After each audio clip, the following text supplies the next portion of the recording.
తూర్పుగోదావరి జిల్లా జనసేన ఉపాధ్యక్షులు సుంకర కృష్ణమేర్ గారు జాయిన్ అయ్యారు.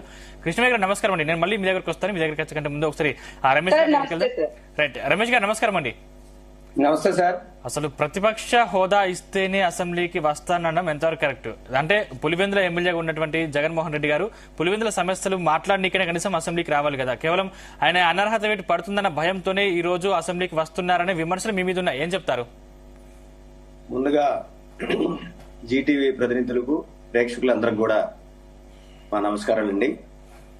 అక్కడ డిబేట్ లో పాల్గొంటున్న ప్రజాప్రతినిధులందరికీ కూడా నమస్కారం. మస్తాన్ రావు గారు ఫస్ట్ ఒక పాయింట్ అండి. రఘురామకృష్ణరాజు గారు, అయ్యన్న పాత్రుడు గారు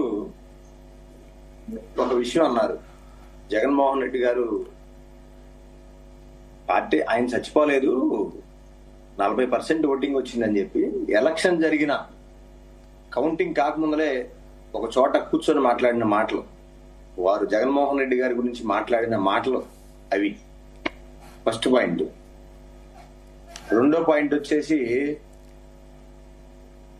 ఏదైతే అసెంబ్లీకి రాను అని చెప్పి ఎందుకన్నారంటే ఆయన ఆ రోజు 40% ఓటింగ్ ఉన్న పార్టీ మాది. 40% ఓటింగ్ ఉంటే ఆయన ఆ పార్టీకి అధ్యక్షుడు. అసెంబ్లీలో 2 నిమిషాలు టైం ఇస్తే ప్రజల తరపున ఏం మాట్లాడగలరు? దాని మీద ఆ మాట అనగలిగారు ఆయన. ప్రజల తీర్పు 11 మందికి ఇచ్చిన 40% ఓటింగ్ వచ్చింది.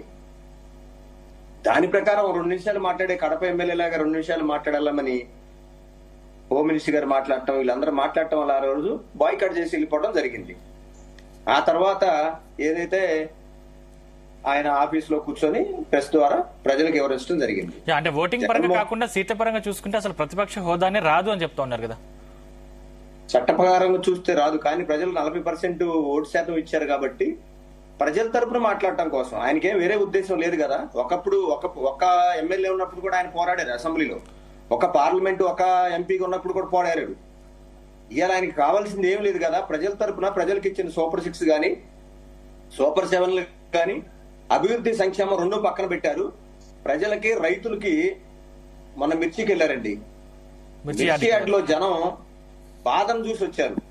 వాస్తవంగా మేము గ్రామీణ ప్రాంతాలు ఎంత దారుణమైన పరిస్థితి ఉందంటే, మేము వెళ్ళామండి మక్కపేట అని విలేజ్ దగ్గర ఉన్న మా దగ్గర జగ్గేపేటలో. మా జిల్లా అధ్యక్షులు దేవినేని అవినాష్ గారి ఆధ్వర్యంలో మా జిల్లాలో ఉన్న ఎమ్మెల్యే అందరూ కలిసి వెళ్ళామండి. ఎన్టీఆర్ జిల్లా మొత్తం ఎంత దారుణంగా చెప్పారంటే, ఈ పరిస్థితుల్లో అసెంబ్లీలో టైం ఇవ్వకుండా మాజీ ముఖ్యమంత్రి అయిన జగన్మోహన్ రెడ్డి గారు ఎలా మాట్లాడతారండి? ప్రతిపక్ష పాత్ర పోషించాలంటే ఇవ్వాలి కదా టైము. కడప ఎమ్మెల్యేలుగా 2 నిమిషాలు ఇస్తే ప్రజల తరపున ఎవరు మాట్లాడతారు? ఇంకా కూటమి అంతా ఒకటైపోయి ఉన్నారు కదా, ప్రజల తరపున ఎవరు మాట్లాడతారు అనేది మా పాయింట్ అండి. ఈ రోజు రావడం కారణం కూడా అదే. ఆ రోజు 1-2 నెలలు ఫస్ట్ లో మనం టైం ఇవ్వాలి ఏ ప్రభుత్వానికైనా ఉద్దేశంతో బాయ్కాట్ చేసి ప్రెస్ ద్వారా తెలియజేశారు. ఈ రోజు ఏమైందంటే ఈ 9 నెలల్లో జనంలో ఉవ్వెత్తున వీళ్ళమైన వ్యతిరేకత వచ్చింది. ప్రజల్లో పూర్తిగా వీళ్ళు ప్రజల దగ్గరికి వెళ్లే పరిస్థితి లేదు. వీళ్ళు ఇచ్చిన ఒక హామీ ఓన్లీ గ్యాస్ బండ, అది కూడా రేట్లు పెంచేశారు, కరెంటు రేట్లు పెంచేశారు. ఆ రోడ్ల మీద బైక్ ఎక్కడ దొరికితే అక్కడ ట్యాక్స్లు వేసేస్తున్నారు. ఏది పడితే అది, ఏది ఉన్నా సరే రిజిస్ట్రేషన్ ఛార్జీలు పెంచారు. ఈ విధంగా ప్రజల పైన పన్నుల భారాలు మోపి రైతుకి ధాన్యానికి రేట్ లేదు. 1400 ధాన్యం నడుస్తుంది రేటు, 1400 ధాన్యం నడుస్తా ఉంది. మిర్చి వచ్చేసి 6,000 నుంచి 9,000 నుంచి 11,000 లోపు. పాత గవర్నమెంట్ లో జగన్మోహన్ రెడ్డి గారి గవర్నమెంట్ లో వైఎస్ఆర్సీ ప్రభుత్వంలో మినిమం 20,000 నుంచి 27,000 వరకు నడిచింది. పంట నష్టపరిహారాలు, కాఫ్ ఇన్సూరెన్స్ ఆ రోజు ఏదైతే 30,000 రూపాయలు మిర్చికి, 19,000 రూపాయలు పత్తికి, మళ్ళా పసుపుకి 99, ఇంకా ఇతర పంటలకు 99,000 రూపాయలు జగన్మోహన్ రెడ్డి గారు 2020-21లో ఇవ్వడం జరిగిందండి. ఈ రోజు పంట దారుణమైన పరిస్థితులు ఉన్నాయి కాబట్టి అసెంబ్లీకి ప్రజల తరపున మాట్లాడటం కోసం వెళ్తున్నారు. ఖచ్చితంగా ముఖ్యమంత్రి గారు మాజీ ముఖ్యమంత్రి కాబట్టి 40% ఓటు శాతం ప్రజలు ఉన్నారు, వారి కోసం మాట్లాడటం కోసం వెళ్తున్నారు తప్పితే భయపడి వెళ్ళటం అనేది అది మాట్లాడటం కూడా కరెక్ట్ గా ఇందాక మస్తాన్ రావు గారు కూడా చెప్పారు, అది కరెక్ట్ కాదని నా ఉద్దేశం అండి. రైట్.